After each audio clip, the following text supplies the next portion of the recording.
ताकि उनको ठाकुर जी वह सुख दे सकें जो 3 युगों में उन्होंने तप करके नहीं भोगा है। ब्रज के गोपी भाव को समझना बहुत मुश्किल है। लोग बाग उसको सामान्य स्त्री पुरुष का प्रेम समझ लेते हैं और यहीं पर दोष उत्पन्न हो जाता है। जन्म जन्मांतर कल्प कल्पांतरों से लगी हुई यह सब गोपियां, ये कोई ऋषि हैं पूर्व जन्म की, जो कितने जन्मों से तप कर रही हैं, तब जाकर के इनको सौभाग्य मिला कि ब्रज की गोपी बन करके आई। और सबसे बड़ी बात, 3 वर्ष के ठाकुर जी को देख करके 90 वर्ष की गोपी के हृदय में प्रेम उत्पन्न हो रहा है। इसको आप सामान्य स्त्री पुरुष प्रेम जन्य नहीं मान सकते। ये काम प्रेम नहीं है, ये काम वर्धक प्रेम नहीं है, ये काम नाशक प्रेम है। बहुत ध्यान से सुनिएगा। भक्तिमती मीराबाई, मीराबाई इतनी सुंदर थी कि उनका रूप देख करके एक बार यदि कोई देख ले तो पुनः देखने की इच्छा होगी, इतनी सुंदर थी। तो जब मीराबाई की भोजराज के साथ में विवाह हुआ और जब मेवाड़ गई, तो मेवाड़ में मीराबाई जिस राजमहल में रहती थी, उस राजमहल में जिस तरफ मीराबाई का कक्ष था, वहां खिड़की के नीचे हजारों संतों की भीड़ लगी रहती थी और सब एक टक देखते रहते थे खिड़की की ओर। मीराबाई तो राजघराने की कन्या है, वो दर्शन देने की भावना से नहीं जाती थी, दर्शन करने की भावना से जाती, पर मर्यादा है इसलिए बाहर नहीं जाती थी, तो खिड़की खोल करके ऊपर से प्रणाम करती थी। और सब संत मीराबाई को देख करके नेत्रों से अश्रु बहाने लगते थे। तब कुंवर भोज, जिनसे मीराबाई का विवाह हुआ, उनके मन में भाव आया कि मैं संतों से पूछूं ये इनकी स्थिति ऐसी कैसे होती है। तो वे गए और संतों से जाकर के पूछने लगे कि आप मीरा को क्यों देखते हो और मीरा को देखने से आप सबको क्या मिलता है। तब संतों ने प्रत्युत्तर देकर के कहा कि 5-5, 10-10 वर्ष तक भजन करने के बाद भी ठाकुर जी इतने प्रिय नहीं लगे जितनी प्रिय मीराबाई को एक बार देखने से लगने लगे। एक बार मीराबाई को देखने के बाद ठाकुर जी इतने प्रिय लग गए जितने प्रिय 10 वर्ष के भजन में भी नहीं लगे। इसलिए हम मीराबाई को देखते हैं। तो मीराबाई का स्वरूप सुंदर था, पर उनकी सुंदरता काम प्रकट नहीं करती थी, बल्कि दोष नाश करके भगवत प्रीति प्रकट करती थी। ऐसी सुंदर थी। और वास्तविक में सुंदरता वही है। एक बात हमें बताइए, किसी वस्तु विशेष को देख करके आपके मन में पाप प्रकट हो, वह वस्तु कितनी भी अच्छी हो, वह शुद्ध नहीं है। जिस वस्तु, व्यक्ति या फिर स्थान को देख करके आपके चित्त में पुण्य प्रकट हो, ठाकुर जी प्रकट हो, वो सुंदर है, वो श्रेष्ठ है। वो सौंदर्य कैसा, वो रूप कैसा, वो यौवन कैसा, जिससे काम प्रकट हो। रूप तो वो जानो, सौंदर्य तो वो जानो, आकृति तो वो जानो जिसे देखने से वो ना दिखे ठाकुर जी दिखे, वो ना दिख करके ठाकुर जी के प्रति प्रेम बढ़े। ब्रज की गोपियों को ठाकुर जी प्रियतम दिखते हैं अपने, और ठाकुर जी को देखने से उनके विकार नष्ट होते हैं। इससे यह बात उनको सिद्ध हो जाती है कि सामान्य बालक नहीं है, साक्षात परमात्मा है, साक्षात परब्रह्म है। इसलिए भगवान के रास में आने वाली गोपियों की आयु आबाल वृद्ध बनेता, छोटी से छोटी बालिका और वृद्ध से वृद्ध मैया भी ठाकुर जी के संग रास में है। वृंदावन के गौड़िया वैष्णव संप्रदाय के एक ग्रंथ में कहीं वर्णन है, 3.25 करोड़ गोपियां थीं रास में। कितनी? 3.25 करोड़। और ठाकुर जी ने जब रास किया तब ठाकुर जी कितने वर्ष के हैं? 7.5 वर्ष के। कितने वर्ष के? अभी 7.5 वर्ष का कोई बालक यहां बैठा हो, उसको एक बार देखो और इमेजिन करो ठाकुर जी इतने बड़े थे जब रास किया था। 7.5 वर्ष का बालक अपना पेंट नहीं संभाल पाता, ऐसे पकड़े घूमता रहता है। उसको इतना सहूर नहीं होता कि मुझे भोजन करके हाथ धोने, मां बताती है जा हाथ धो किया, इतनी छोटी अवस्था है ठाकुर जी की जब रास विहार कर रहे हैं। और गोपियां बोले कई गोपियां तो यशोदा मैया की भी जेठानी की उम्र की हैं, यशोदा मैया से भी बड़ी हैं, जो ठाकुर जी के संग रास में आई हैं। काम लीला नहीं है रास, ये काम विजय लीला है और काम नाशक लीला है। इसको समझने के लिए ब्रज की उपासना करनी पड़ेगी, रस की उपासना करनी पड़ेगी, रज की उपासना करनी पड़ेगी, तब जाकर के रास का दर्शन हो सकता है।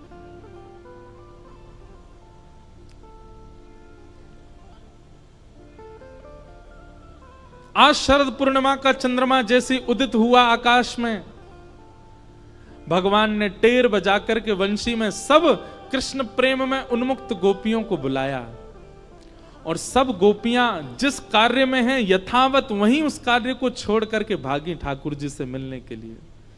कोई श्रृंगार कर रही है, कोई पति को भोजन करा रही है, कोई बालक को दूध पिला रही है, कोई वस्त्र धारण कर रही है, कोई स्नान करके आई है, कोई केस संवार रही है।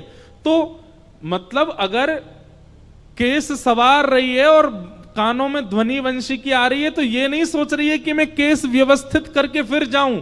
जितने केस व्यवस्थित हो गए उतने केस व्यवस्थित हैं, बाकी के अव्यवस्थित केसों में ही भाग रही है ठाकुर जी के प्रति। एक आंख में काजल लगाया, दूसरी में लगाया ही नहीं है, ठाकुर जी की वंशी धनी आ गई, इतने में ही भाग रही है ठाकुर जी के प्रति। कोई अपने बालक को भोजन करा रही है, लेकिन बीच अवस्था में ठाकुर जी पुकार रहे हैं तो वो आधी अवस्था में ही बालक को दूध पिवा करके भाग रही है। एक बहुत सुंदर भाव है इस भाव के ऊपर।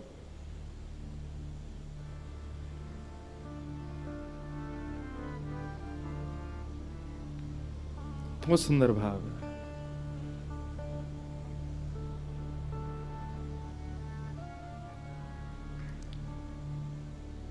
मुरली सुनत भई मती अति बौरी, मुरली सुनत भई मती अति बौरी। ब्रज भाषा के शब्द, बौरी मतलब अपने अपने कंट्रोल में नहीं है गोपियों की मति।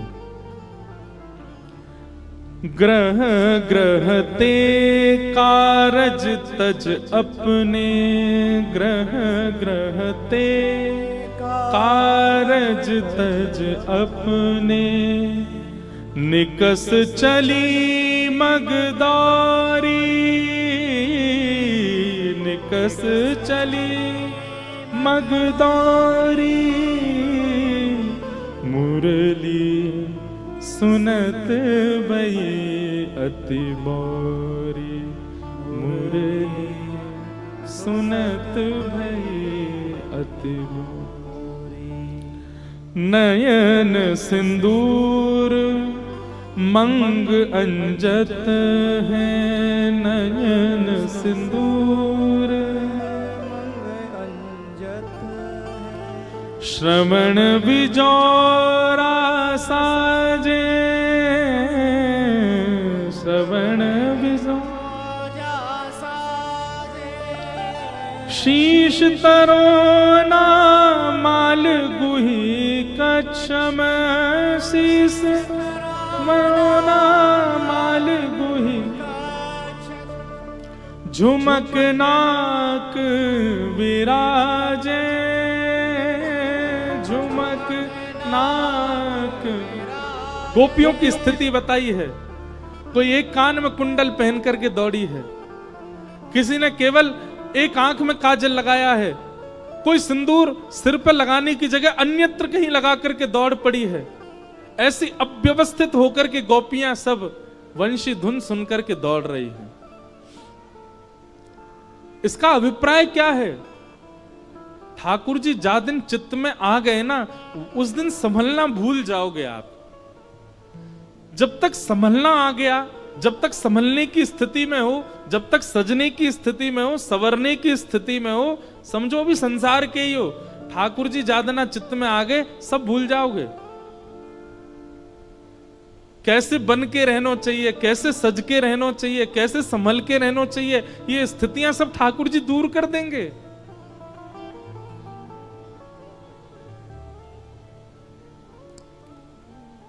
वो पद जिस पर आप इतने आनंदित हो रहे हैं, वो पद की गहराई सुनिए ना। बाला मैं बैरागन होंगी, क्यों? जिन भेषा मारो सांवरो रीजे, मैं सो ही भेष धरूंगी। बाला मैं बैरागन होंगी। ठाकुर जी जीवन में आते हैं तो आप अपने तन को प्रायोरिटी नहीं देते कि मुझे ऐसे पहन करके रहना है। सेवा भाव जिसके चित्त में आ जाता है वो सजना सवरना भूल जाता है, वो केवल सेवा के लिए रहता है। फिर सेवा भाव जिसके चित्त में आ जाता है, प्रेम लक्षणा भक्ति जिसके चित्त में आ जाती है, उसकी जीव फिर ये नहीं चाहेगी मैं ये खाऊं, ऐसा खाऊं, वैसा खाऊं, जो मिले बस जीवित रहने के लिए पालूं। एक प्रकार से वो अव्यवस्था में व्यवस्थित रहना सीख जाता है जिसके चित्त में ठाकुर जी आ जाते हैं। वो एक आसन पर बैठ करके पूरी कथा सुन सकता है। वो बिना पंखा, बिना एसी, बिना किसी व्यवस्था के भी एक स्थान पर अधिक समय तक विराज सकता है। ये अव्यवस्था में भी व्यवस्थित होना सिखा देते हैं ठाकुर जी।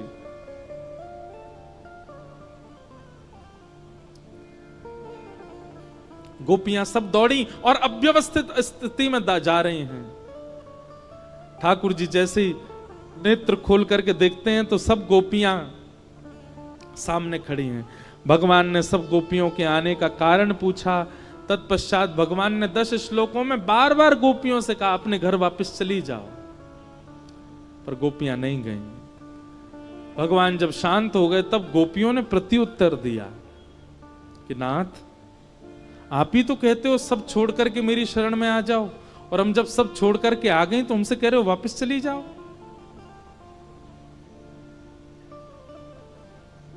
हमें व्यभिचारिणी मत समझिएगा नाथ। हमारा प्रेम ऐसा नहीं है कि हम आपको बाध्य करें कि हमसे मिलो, हमसे बात करो, हमें दिखो या हमें देखो। हमारा प्रेम ऐसा नहीं है। तत्सुखे सुखित्वम। एक बार हमें यह आश्वासन कर दो कि हमारा प्रेम स्वीकार कर लिया, उसके बाद भले ही हमें जीवन भर के लिए छोड़ के चले जाओ, हम जीवन में कभी आपके सामने नहीं आएंगे। हमारा प्रेम तो विश्वास पर टिकता है, मिलन पर नहीं, दर्शन पर नहीं। लेकिन हमारा प्रेम आपने स्वीकार कर लिया, यह वचन दे जाओ हमको बस। उसके बाद फिर मुड़ के कभी हमारी ओर मत देखना, हम जीवित रहेंगे फिर भी। गोपियों का प्रेम सामान्य नहीं है बंधु।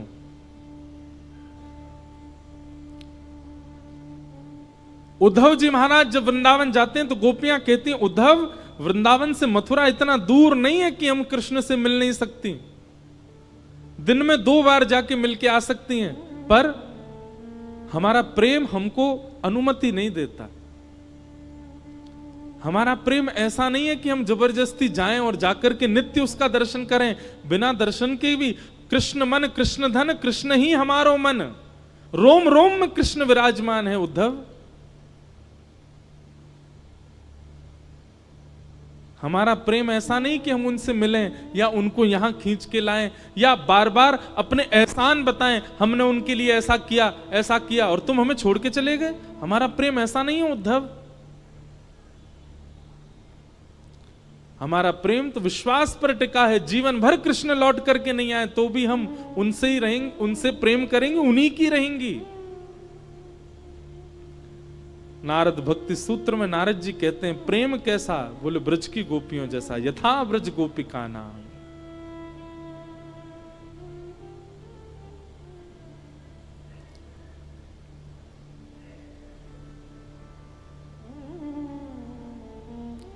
ठाकुर जी गोपियों की बात सुनते हैं और फिर गोपियों से कहते हैं अरे मैं तो परीक्षा ले रहा था आप सबकी, आओ चलो हम रास करते हैं। और ठाकुर जी गोपियों के संग रास करने लगे। एक एक गोपी के पास जाकर के ठाकुर जी उसकी सुध लेने लगे, किसी के रूप का वर्णन करने लगे, किसी के चरण पकड़ने लगे, किसी के वस्त्र में ठाकुर जी स्वयं बैठने लगे, किसी को अपने हाथ से पवाने लगे। और इन सब क्रियाओं की वजह से गोपियों को मान हो गया कि हम अत्यंत सुंदरी हैं, इसलिए हमारे सौंदर्य पर ठाकुर जी मोहित हो गए।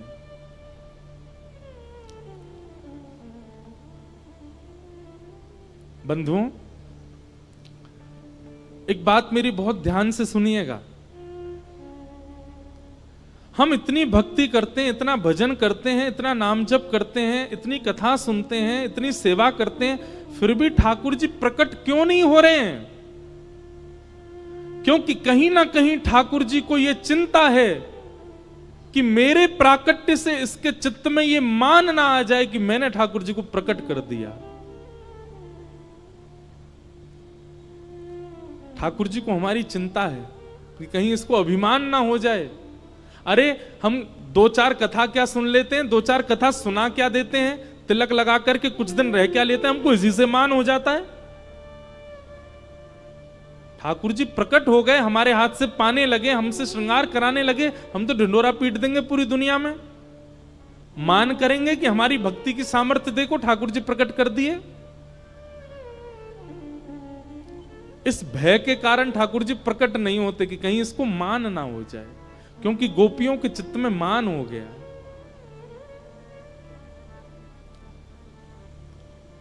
और जैसे ही मान हुआ, ठाकुर जी सर्वांगीण गोपियों के मध्य से अंतर ध्यान हो गए। और ठाकुर जी के अंतर ध्यान होते ही गोपियां विचलित हो गई। हे श्याम सुंदर, मधुसूदन, माधव, गोपीनाथ, गोवर्धन, कहां हो आप? अर्धरात्रि का समय विहंगम जंगल गोपियों को छोड़ करके ठाकुर जी चले गए। अबला नारियों की तरह सब गोपियां ढूंढ रही हैं कि श्याम सुंदर कहां है।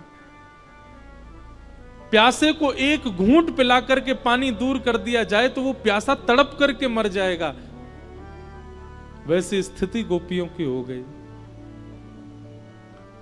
तभी गोपियां यमुना तट पर गईं, किशोरी जी का दर्शन किया, चरणों में गिर गईं, बोले हे श्याम सुंदरा, हे किशोरी जी,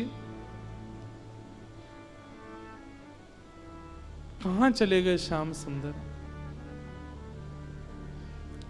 आप कृपा करो ना, ये श्याम सुंदर हमें बहुत हम कब से प्रतीक्षा कर रही हैं। सतयुग निकाल दिया, त्रेता निकाल दिया, संपूर्ण द्वापर भी निकलने को आया है, जैसे तैसे गोपी बनकर के आई हैं। आज इतने वर्षों, इतने युगों बाद मिले हैं और फिर अंतर ध्यान हो गए, छोड़ के चले गए। हम कब तक उनका प्रतीक्षा करें, कब तक तड़पती रहें? हे स्वामिनी जी, आप कृपा करो।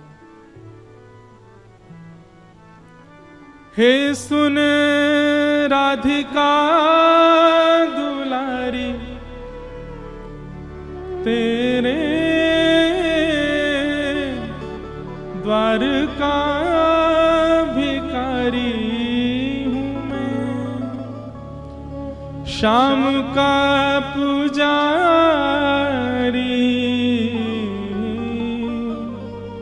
पीड़ा है हमारी,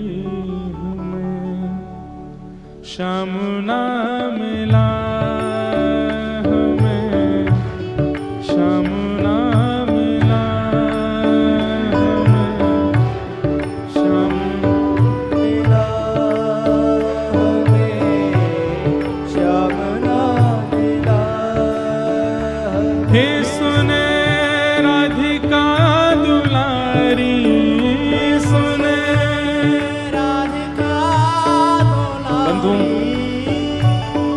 नेत्र बंद करके किशोरी जी का स्मरण करो। तप्त कांचन गौरांगी कमलाकृता, बिल्कुल कमल जैसा जिनका वर्ण है, अत्यंत कोमल जिनका श्री अंग है, ऐसी परम पवित्रा श्री किशोरी जी का स्मरण करो। और स्मरण करते हुए तब इस भाव को गाओ और कुछ चिंतन मत करो। हे सुन राधिका दुलारी,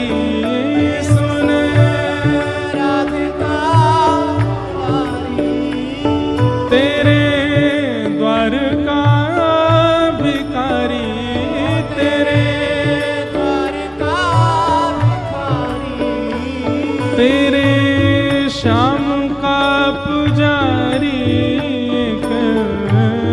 पीड़ा है हमारी, हमें श्याम ना मिला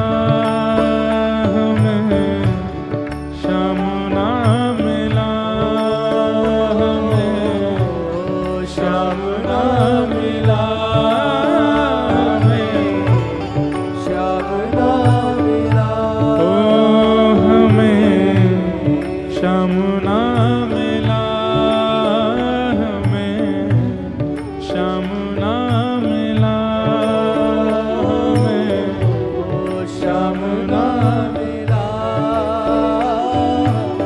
वृषभानु दुलारी की जय।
सब लोग गाओ।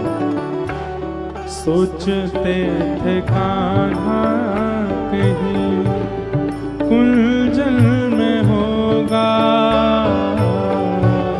सोचते थे कान्हा कहीं कुंजल में होगा, हम सोचते थे कान्हा कहीं कुंजल में होगा, सोचते थे कान्हा कहीं कुंजल में होगा, हो अभी तो मिलन का हमने सुख नहीं भोगा, अभी तो मिलता हमने सुख नहीं होगा, अभी तो मिलन का हमने सुख नहीं भोगा, अभी तो मिलता हमने सुख नहीं होगा। सुन के प्रेम की परिभाषा, सुन के प्रेम की परिभाषा मन में बंधी थी जो आशा, मन में बंधी थी जो आशा, आशा हुई रे निराशा झूठी, दे गया दिलासा, हमें श्याम ना मिला, हमें श्याम ना मिला, हमें श्याम ना मिला, श्याम ना मिला। हे सुन राधिका दुलारी, सुन राधिका दुलारी, तेरे द्वार का भिखारी, तेरे द्वारका भिखारी, तेरे श्याम का पुजारी, एक पीड़ा है हमारी, हमें श्याम ना मिला, हमें श्याम ना मिला, हमें श्याम ना मिला, हमें श्याम ना मिला। और देता है कन्हाई जिसे प्रेम की दशा, देता है कन्हाई जिसे प्रेम की दशा, देता है कन्हाई जिसे प्रेम की दशा,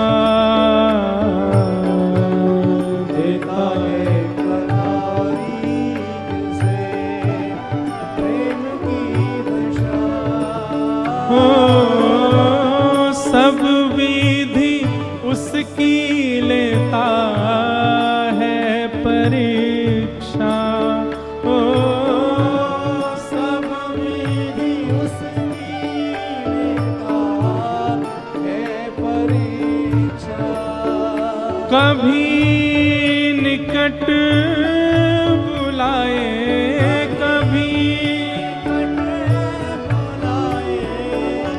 कभी दूरियां बढ़ाए, कभी छलिया हाथ नहीं आए, छलिया हाथ नहीं आए। श्याम ना मिला हमें, श्याम ना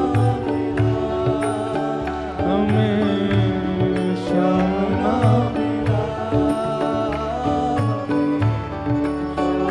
श्री राधा रानी की।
अपना जहां जिसे कहे सब कोई,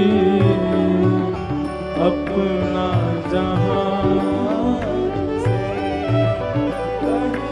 सब लोग गाओ। अपना जहां जिसे कहे सब कोई,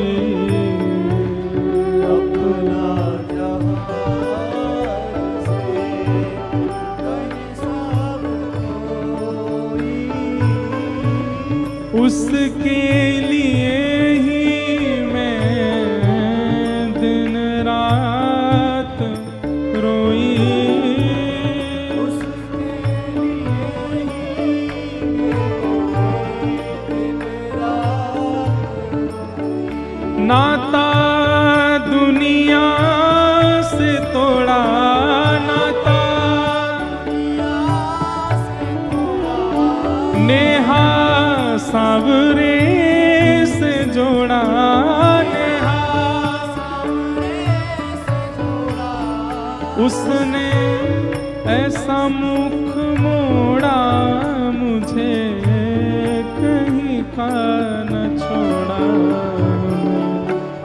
श्याम ना मिला हमें, श्याम ना मिला,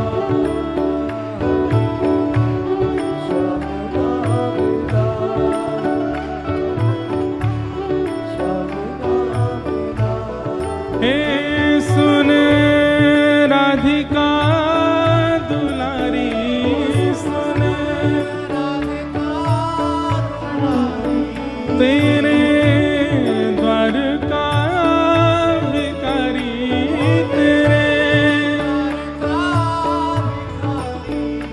तेरे श्याम का पुजारी। एक पीड़ा है हमारी,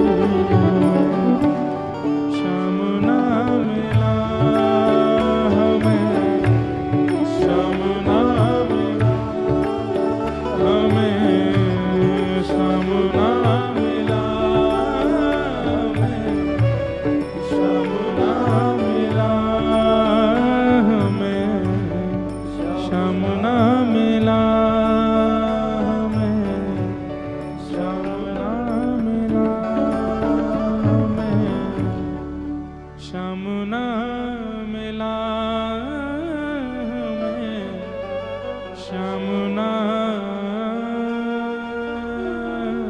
मिला।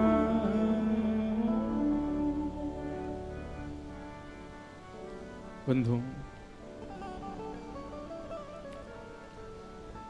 किसी के चित्त में यदि तीव्र उत्कंठा हो भगवत प्राप्ति की और वो सब प्रकार के साधन करके हार चुका हो, ठाकुर जी नहीं कृपा कर रहे हो, हमारी श्री जी की शरणागति ग्रहण कर लो, किशोरी जी की शरण में चले जाओ, लाल जी रोज दर्शन देंगे।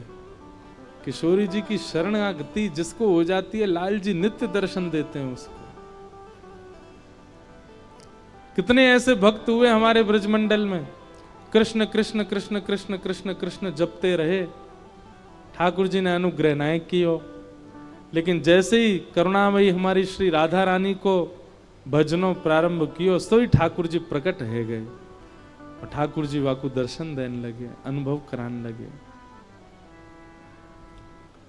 पर श्री जी को भजवे के काजे शुद्ध अंतःकरण, शुद्ध विचारधारा, शुद्ध बुद्धि बहुत आवश्यक है। विकार युक्त होकर के आप श्री जी को भजोगे तो श्री जी की सब सखियां आपको उन तक पहुंचने नहीं देंगी।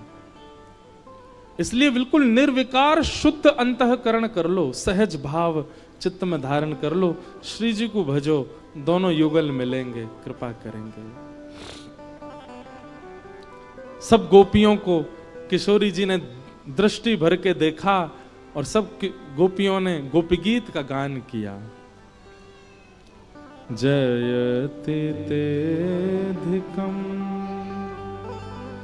जन्मना व्रजः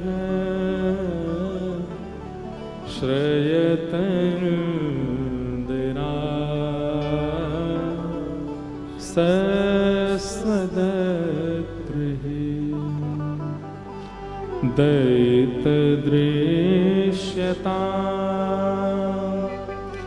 दीक्षुतावक स्त्वैधृतासव स्वां विचिन्वते शरदुदाशये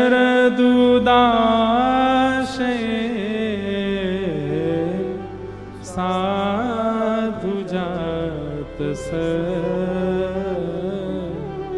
सरसिजोदर शीमुषादृश सुरतनाथ ते अशुल्कदास का वरदने घ्नतो नेह किं वध। गोपियों ने गोपी गीत गाया और गोपी गीत के पूर्ण होते ही गोपियां रुदन करने लगी और तभी भगवान श्री कृष्ण उन सब के मध्य प्रकट हो गए। बोलो रास रासेश्वर भगवान की। जो गाएगा वही पाएगा, लिख लीजिए। जिसको पाना है उसको गाना तो पड़ेगा। जिसने भी पाया गा करके ही पाया, चाहे मीराबाई हो, चाहे सक्कू बाई हो, चाहे तुलसीदास हो, चाहे हनुमान जी महाराज हो, चाहे कुंभन दास हो, चाहे रैदास हो, चाहे कबीर दास हो, जिसने भी पाया गा के पाया, बिना गाए किसी ने नहीं पाया। तो कई लोग कहते हैं महाराज जी हमारे पास स्वर नहीं है, हम क्या करें? गाओ, अनुराग में गाओ, धीरे धीरे गाओ, ऐसा गाओ कि केवल ठाकुर जी सुने और कोई नहीं सुने। क्योंकि आप इतनी जोर से गाओगे तो बाकी के सब लोगों के चित्त से ठाकुर जी भाज जाएंगे। तो जिनके पास स्वर नहीं है वो धीमे धीमे गाओ, पर गाओ। गाने का मतलब संगीत नहीं होता, गाने का मतलब अनुराग होता है। एक लीला सुनाए छोटी सी। आज परम सौभाग्य है, हमारे मध्य महंत महेश्वर दास त्यागी जी महाराज श्री गंज हनुमान मंदिर गंज बासोदा विदिशा से पधारे हैं। महाराज जी के श्री चरणों में प्रणाम। और पूज्य महाराज जी के सानिध्य में पूज्य पिताजी महाराज कथा की सेवा कर चुके हैं, तो ऐसे महाराज जी पधारे हैं, आपको बारंबार वंदन करते हैं। एक लीला सुना रहे हैं, बहुत ध्यान से सुनना। एक बार श्रीनाथ जी का नियम, हमारे ब्रज में नियम है कि ठाकुर जी गा के उठते हैं, गा के सोते हैं, गा के खाते हैं, बिना गाए कुछ नहीं होता। ब्रज की सेवा में 3 भाव प्रधान है, राग, भोग और श्रृंगार। ठाकुर जी को सबसे पहले राग सुनाना पड़ता है, दूसरा भोग पवाना पड़ता है, तीसरा श्रृंगार। ये 3 से लाड़ लड़ाते हैं हमारे ब्रज में। तो हमारे यहां पर ठाकुर जी को सुबह उठाएंगे तो गा करके, सुबह का राग है भैरव, ठाकुर जी को भैरव गा के सुनाया जाता है, भैरवी सुनाया जाता है, तो ही ठाकुर जी उठते हैं। अब जिनको संगीत पता है वो सुन लो, जिनको नहीं पता वो ऐसे सुन लो। तो भैरव और भैरवी राग ये ठाकुर जी को उठाने के लिए गाए जाते हैं। फिर श्रृंगार जब होता है ठाकुर जी का, तब भी ठाकुर जी के लिए गाया जाता है। आज ठाकुर जी कैसे लग रहे हैं, ऐसी मुकुट पहनी, ऐसी पीतांबर पहनी, ऐसी माला पहनी, ऐसे कुंडल पहने, ऐसे नेत्र हैं, ठाकुर जी के लिए राग गाया जाता है। भोग भी ठाकुर जी गा के ही पाते हैं। आज दधि मीठो मदन गोपाल, आज बहुत सुंदर प्रसाद बनो ठाकुर जी पाओ, गा के ठाकुर जी पाते हैं। सोते भी ठाकुर जी गा के, कोई गा के सुनाना पड़ता उनको। क्या सुनाना पड़ता? बिहाग, बिहाग सुनाओ तब ठाकुर जी सोते हैं। तो एक बार की बात है, श्रीनाथ जी मंदिर में एक द्वारपाल की सेवा एक व्यक्ति को मिली, बहुत ध्यान से सुनना। तो उसका नियम क्या था कि रात्रि शयन जब मंदिर हो जाता था, मंदिर बंद हो गए, उसके बाद वो आता था। शिफ्ट चेंज होती थी, सुबह से जो द्वारपाल था वो चला जाता था, रात का द्वारपाल रहता था और वो रात भर जगता था। सुबह मंगला होती थी जब ठाकुर जी की, तो मंगला दर्शन करके फिर वो अपने घर जाता था। तो मंगला में राग गाया जाता बिहाग, नहीं मंगला में राग गाया जाता भैरवी। थोड़ा सा सुना, एक लाइन सुनाते हैं ठाकुर जी कैसे उठाया जाता भैरव राग में।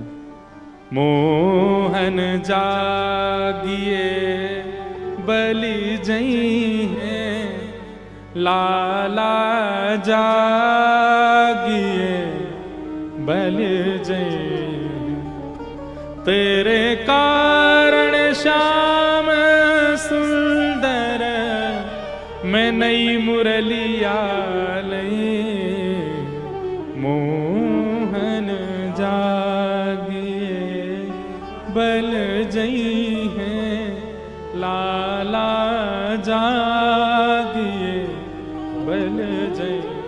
अब रोज यही पद सुनता था वो। सुबह अपने घर जाने से पहले ठाकुर जी का दर्शन करता, मोहन जागिए बल जई हैं, लाला जागिए बल जई हैं। दिन में जाके भोजन करके सो जाता था, और रात में जब वो ड्यूटी पे आता था तब तक ठाकुर जी का शयन हो चुका होता था।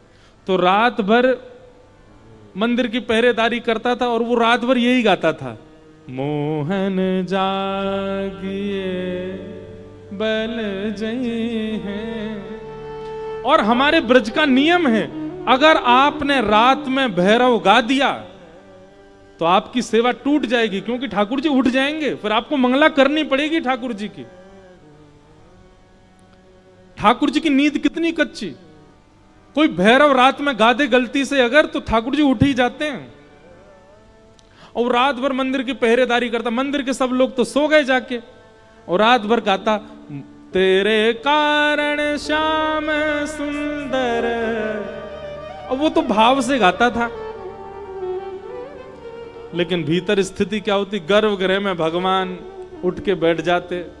पूरे दिन दर्शनार्थी आते हैं, दर्शन करते हैं, खड़े खड़े हमारे पांव थक जाते हैं, जैसे तैसे रात में सोते हैं। उसमें भी सुबह 4 बजे मंगला कर देंगे आके पुजारी, और रात भर ये बिहाग वो भैरव गाता है।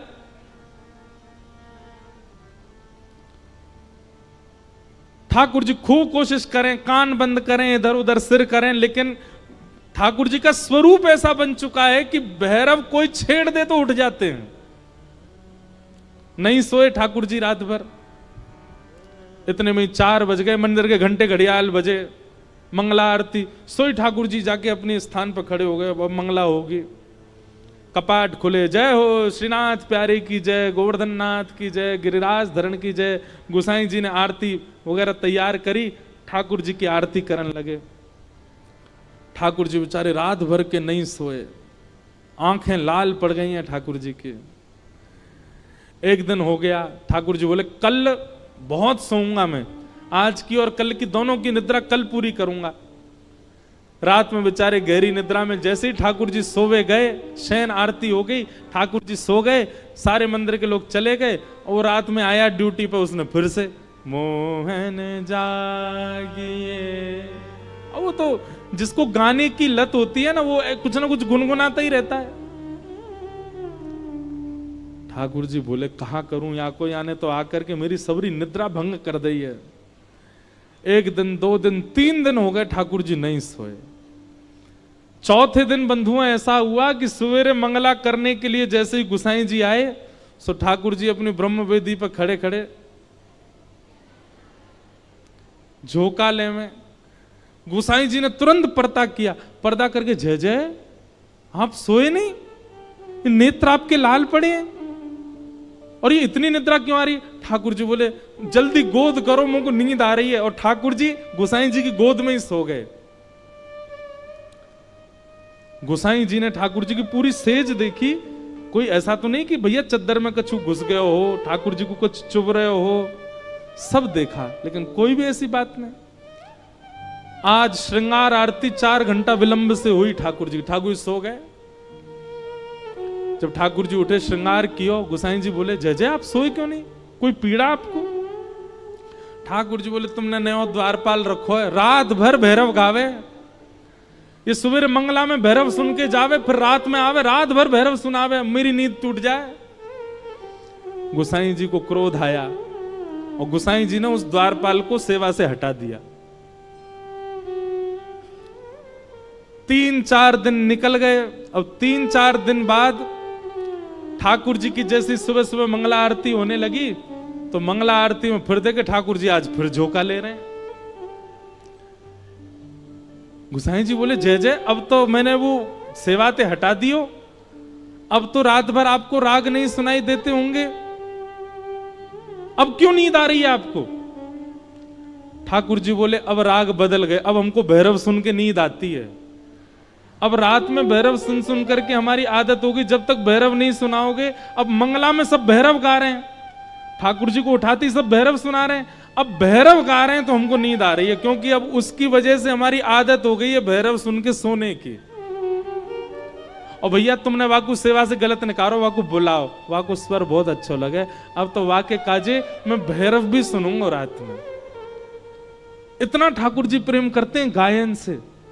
अपनी निद्रा और अपनी सुसुप्ति, अपनी जागृति, अपना भोग सब परिवर्तित कर देते हैं ठाकुर जी किसी के स्वर पर। एक बात लिख लीजिएगा, अगर किसी व्यक्ति को कंठ अच्छा मिला है, अगर किसी व्यक्ति को कंठ अच्छा मिला है, हम व्यास मंत्र से प्रमाणित अपने हस्ताक्षर करके ये बात कह सकते हैं, अगर वो अपने कंठ का पूर्ण प्रयोग ठाकुर जी की सेवा में लगा दे तो कुछ ना करे, गा गा करके ठाकुर जी को प्राप्त कर लेगा। कंठ की सेवा इतनी प्रिय है ठाकुर जी को। अगर किंचित भी किसी को कंठ मिला है तो, और क्षमा करना, इस जन्म में जिनको कंठ नहीं मिला अगली बार अच्छा प्रयास करना, अगले जन्म में ठाकुर जी कह रहे ठाकुर जी गलो दे दो। और ये बात मैं नहीं कह रहा हूं, अष्टसखा के कुम्मनदास जी कहते हैं कि जिसके पास कंठ है ठाकुर जी उसको निश्चित मिलेंगे, बस वो कंठ से लोक रंजन ना करे, ठाकुर जी को रिझावे। और यदि कहीं गावे भी, कहीं सुनावे भी, तो सबको जोड़ने के लिए गावे।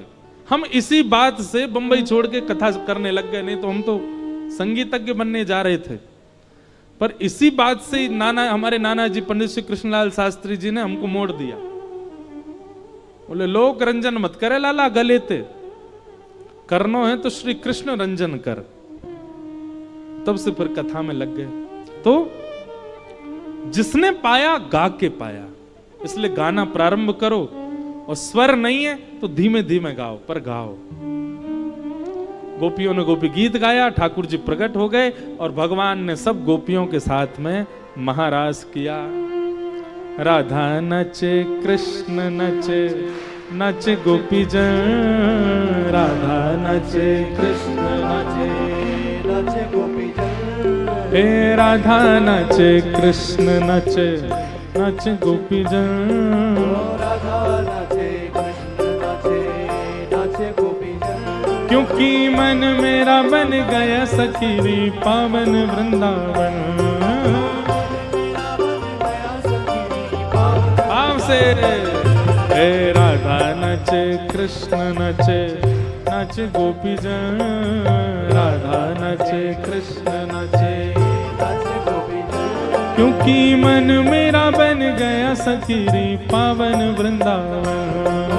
मन मेरा बन गया सखीरी पावन वृंदावन। हे रास रचो है, रास रचो है, आज यमुना किनारे महारास रचो है। रास रचो है, रास रचो है, आज यमुना किनारे रास रचो है। रास रचो है, रास रचो है, आज यमुना किनारे महारास रचो है। रास रचो है, रास रचो है, यमुना किनारे रास रचो है। हे चंद्र किरण सा श्याम सलोना, दो आंखें कजरारी।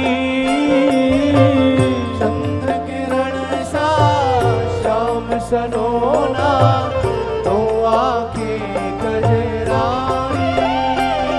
हे चंद्र किरण सा श्याम सलोना, दो आंखें कजरारी।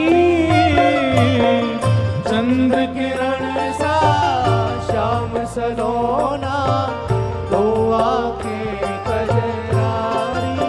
ओ ठुमक ठुमक नाचे गोपियन के संग, जग का पालन हारी।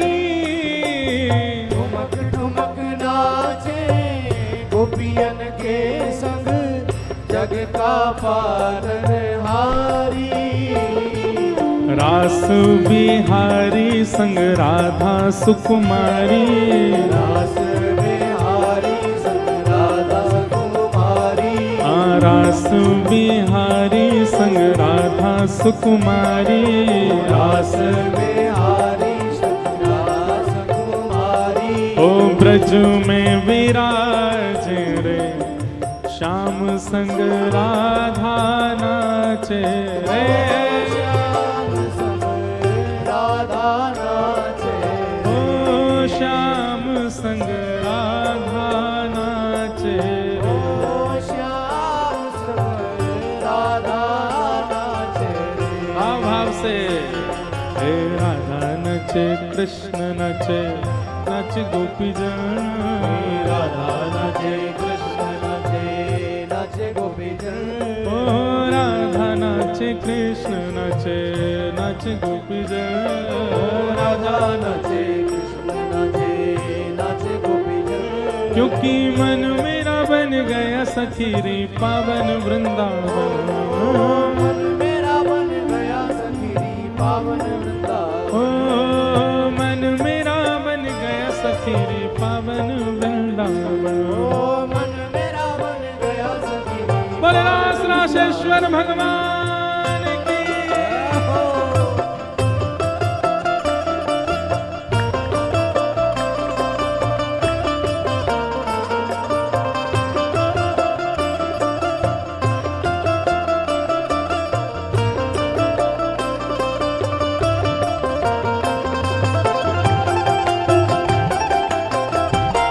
श्री राधा रमण लाल की, श्री राधा वल्लभ लाल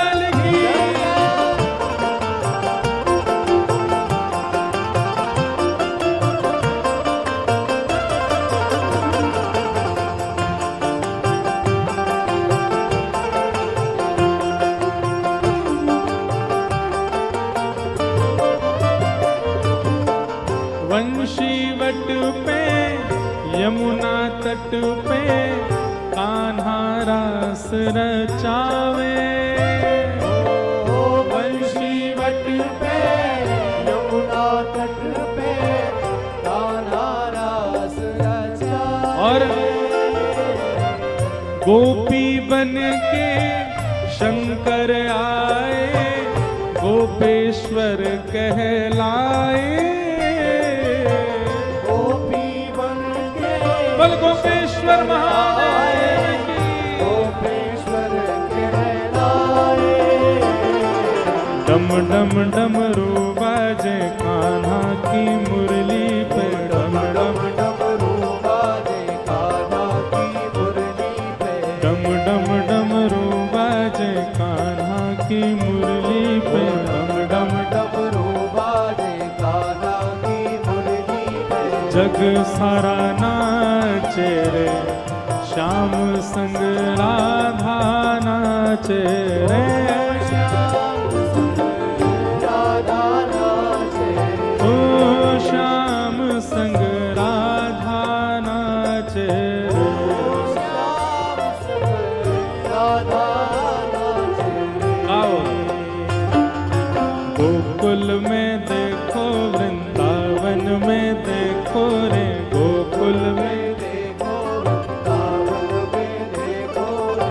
गोकुल में देखो वृंदावन में देखो रे। गोकुल में देखो वृंदावन में देखो रे। हे मुरली बाजे रे श्याम संग राधा नाचे रे। श्याम संग राधा नाचे।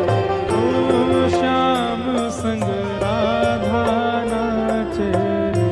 ओ श्याम संग राधा नाचे। क्योंकि मन मेरा बन गए सखीरी पावन वृंदावन। मेरा बन गया सखीरी पावन वृंदावन। मन मेरा बन गए सखीरी पावन वृंदावन। मेरा बन गया सखीरी पावन वृंदावन। हे मन मेरा बन गए सखीरी पावन वृंदावन।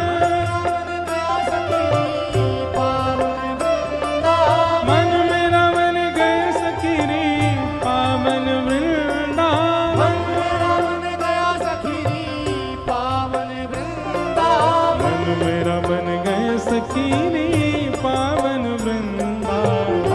मेरा बन गया सखीरी पावन वृंदावन। मन मेरा बन गए सखीरी पावन वृंदावन। मेरा बन गया सखीरी पावन ओ मन मेरा बन गए सखीरी पावन वृंदावन। मेरा बन गया सखीरी पावन वृंदावन। बोलो रास राशेश्वर भगवान। भगवान ने रास विहार किया। तत्पश्चात विराज जाओ लाला, अभी कथा के बाद बुलाए। हाँ अभी बैठ जाओ, बैठ जाओ। तो रास विहार की भूमिका भी अद्भुत है, परंतु समय की अपनी बाध्यता है। ठाकुर जी का आज विवाह प्रसंग तक प्रसंग ले जाना है, इसलिए हम कथाक्रम को आगे ले चलें। ठाकुर जी का रास विहार हुआ। तत्पश्चात भगवान ने कई राक्षसों का वध किया।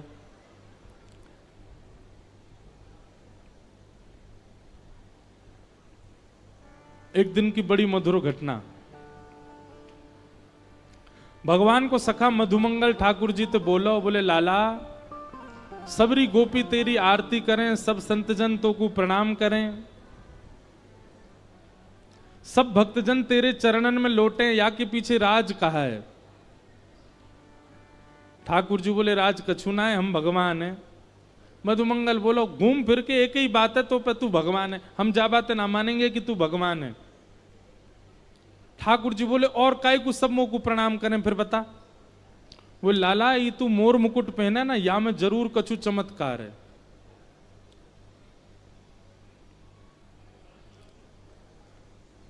ये मोर मुकुट पहने या में जरूर कछु चमत्कार है।